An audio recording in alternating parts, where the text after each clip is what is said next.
Welcome to the apocalyptic theatre of God.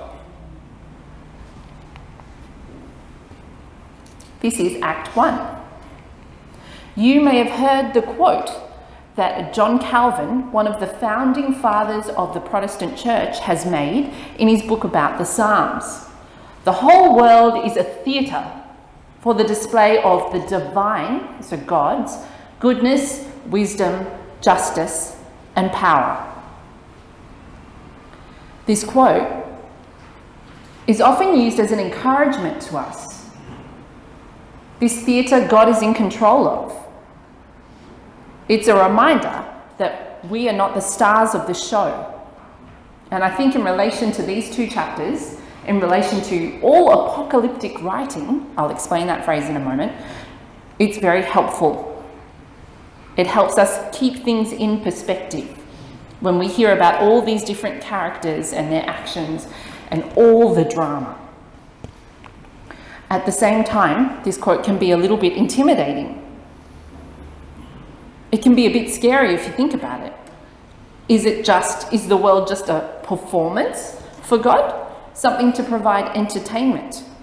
Is this theatre, God is directing all things and he's doing it from a distance?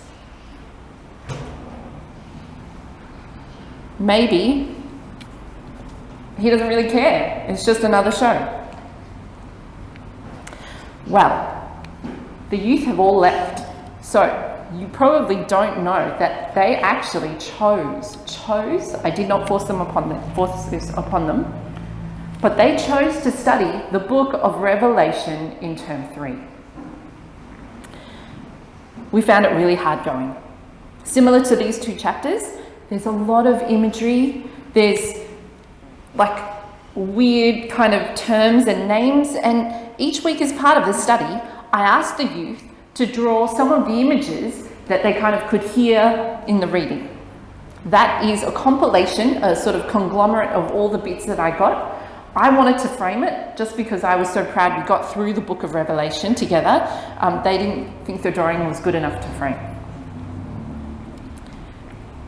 At the top, you might be able to see there's like a figure of Jesus with bronze legs. There's all sorts of weird sort of visions that John has in the book, including like angels with 6 wings. Jesus is a lamb slain one moment and the next he's a roaring lion. There's also like this strange beast that has 666 on his forehead, and another character called the Antichrist, and yet another one called Babylon. What does this all mean in real life though? On Friday I saw a car that had the number plate 666. Oh, the number of the beast. What does that mean? No, okay. That's kind of what apocalyptic writing is about. And the word in Greek actually means reveal.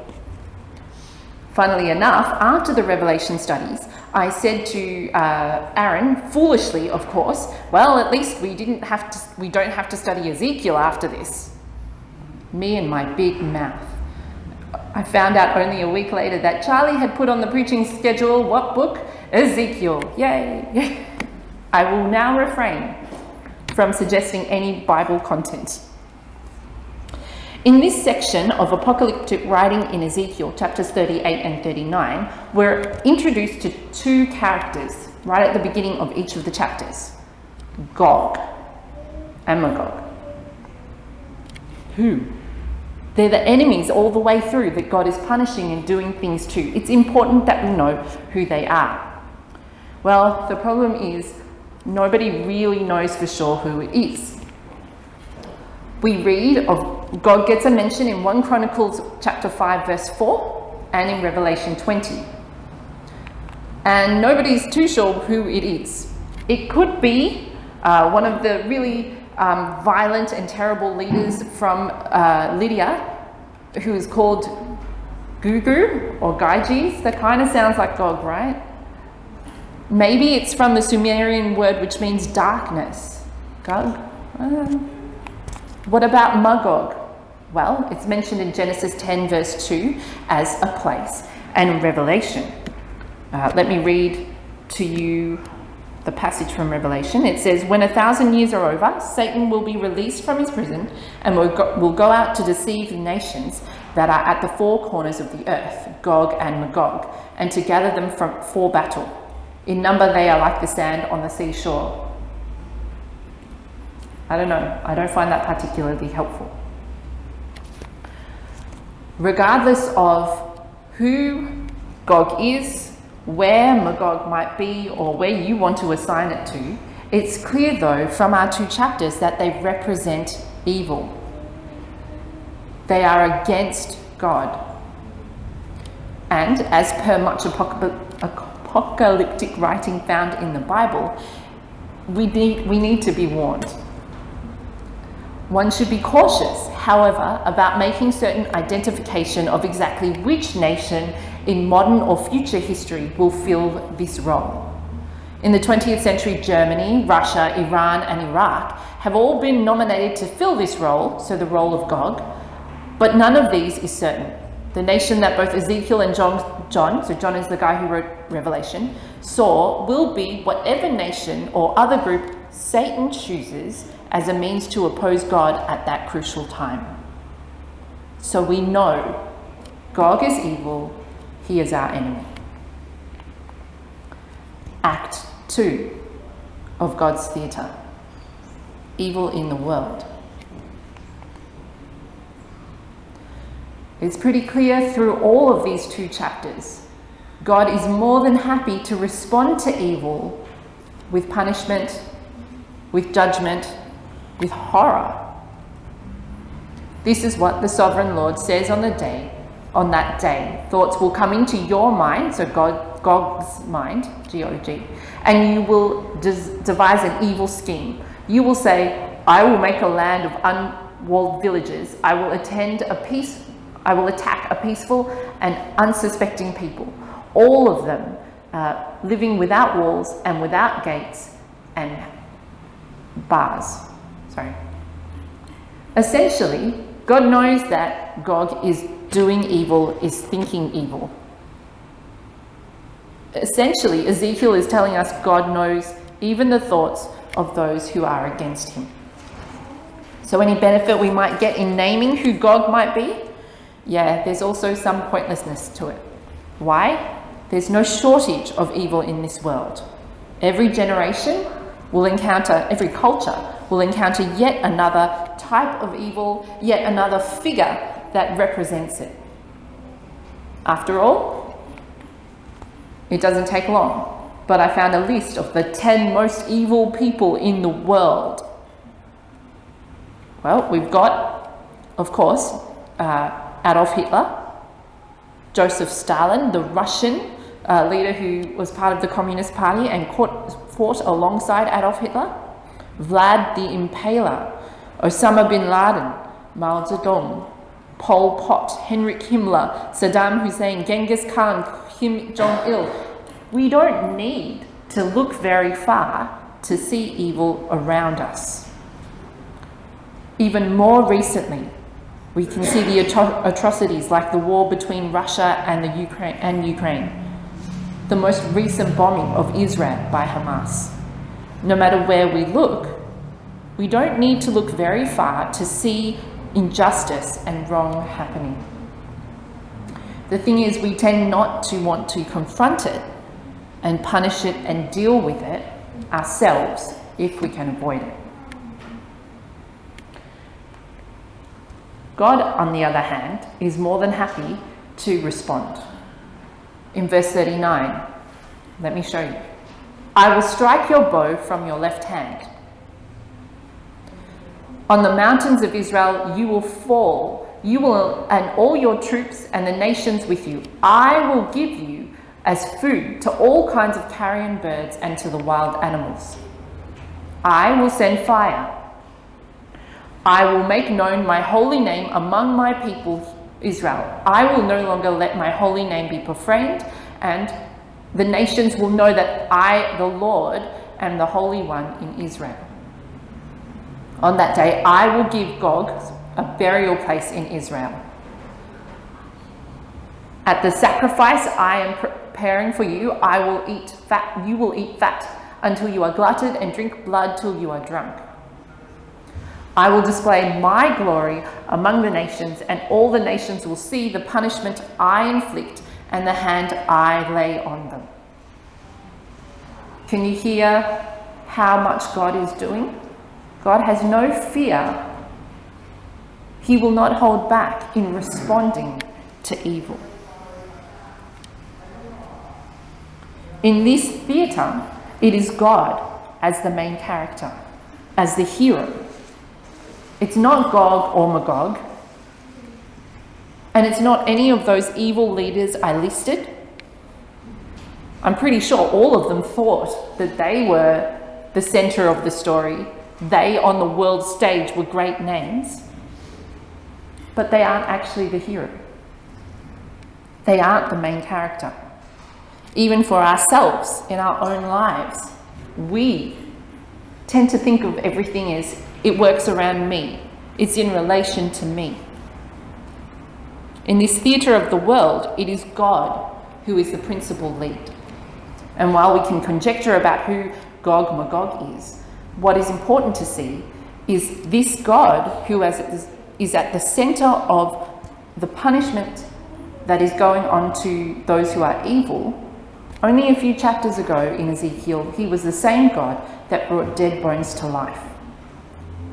And so it is the same God that we meet here who will destroy in horrifying detail so completely his enemies, those who have done evil.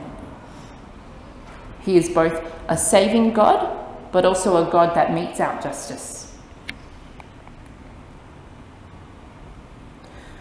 God is a true actor of this theatre.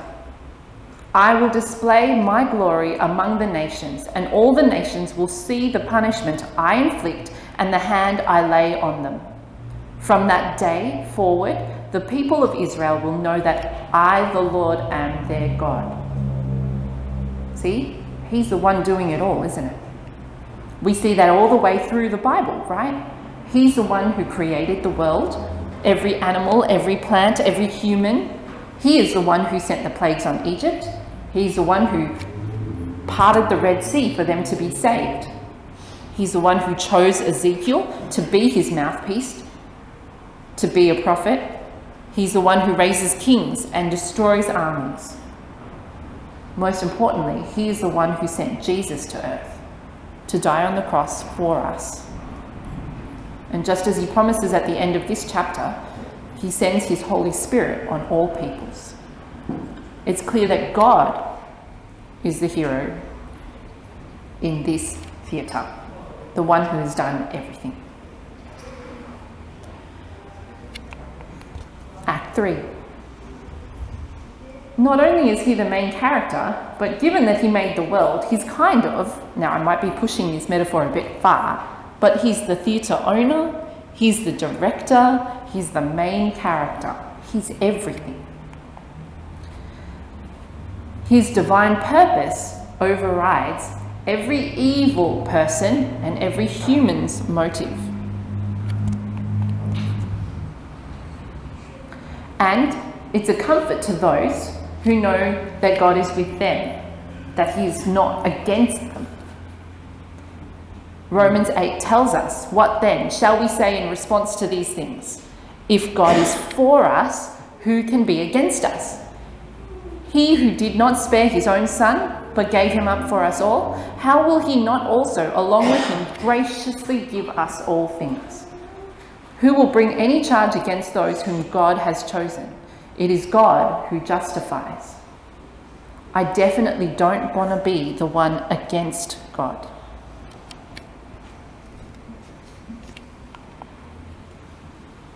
Ezekiel at the end of chapter 39 tells us the same thing. Therefore, this is what the sovereign Lord says. I will now restore the fortunes of Jacob and will have compassion on all the people of Israel, and I will be zealous for my holy name. They will forget their shame and all the unfaithfulness they showed towards me when they lived in safety in their land with no one to make them afraid. When I have brought them back from the nations and have gathered them from the countries of their enemies, I will be proved holy through them in the sight of many nations. Then They will know that I am the Lord their God, for though I sent them into exile among the nations, I will gather them to their own land, not leaving any behind. I will no longer hide my face from them, for I will pour out my spirit on the people of Israel, declares the sovereign Lord. He'll pour out his Holy Spirit on his people. He did that. Even scarier, I think, is the fact that he knows when evil people are planning things. He also knew that Israel had forgotten him, that they felt afraid and felt ashamed, and he undid that.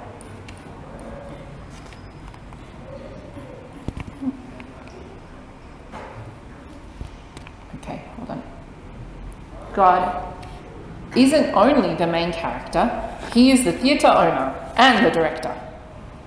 We see this again in Revelation, yet another passage that is apocalyptic in style. In the same chapter where Gog and Magog are mentioned, it says later on, "Then I saw a great white throne and him who was seated on it." That's Jesus. "Anyone whose name was not found written in the book of life was thrown into the lake of fire." This is a God of justice. He follows through on what he says he will do.